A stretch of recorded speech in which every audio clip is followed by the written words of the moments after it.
বলিউডের অন্যতম ফিট তারকা শিল্পা শেঠি বয়স যেন সংখ্যা মাত্র তা তিনি প্রমাণ করেছেন। সম্প্রতি অভিনেত্রী এক সাক্ষাৎকারে জানালেন, নির্মিত শরীর পেতে চাইলে ডায়েট না শরীর চর্চা কোনটি জরুরি। ভারতীয় সংবাদ মাধ্যম আনন্দবাজার এ খবর জানিয়েছে। শিল্পার রূপের জাদুতে মুগ্ধ অনুরাগীরা, কারণ 50 বছর বয়সেও এতটা ফিট আছেন তিনি। তার ত্বক টান টান বলি রেখাহীন, এই বয়সেও তার সরু কোমর মেদহীন পেট বহু ভক্তের বুকে ঝড় তোলে।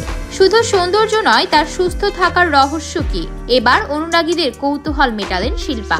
সম্প্রতি এক সাক্ষাৎকারে তিনি জানালেন ফিটনেসের রহস্য, বললেন সুস্থতার চাবিকাঠি লুকিয়ে আছে রান্নাঘরে।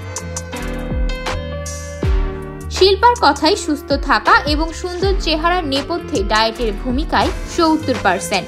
দিনভর ব্যস্ততার মাঝে দীর্ঘক্ষণ ব্যায়াম করার সময় মেলে না, অথচ অনেকেই ভাবেন তিনি নিয়মিত শরীর চর্চা করেন। কিন্তু ওজন ঠিক রাখতে চাইলে, সুস্থ থাকতে চাইলে সঠিক পুষ্টি এবং পরিমিত খাওয়াই সবচেয়ে জরুরি। তবে নানা রকম খাবার খান শিল্পা, সামাজিক মাধ্যমে সেই সব ছবিও পোস্ট করেন, যদিও তাতে চিনি তেলের মতো উপাদান তেমন থাকে না। স্বাস্থ্যকর খাবার খাওয়ার পাশাপাশি কখনো যে শিল্পা মুখরোচক কিছু খান না এমনটাও নয়, তবে তিনি বলেন যে কোনো খাবারই পরিমিত পরিমাণে খেতে হবে। আতুকিয়া মাইমুনা, বার্তা 24।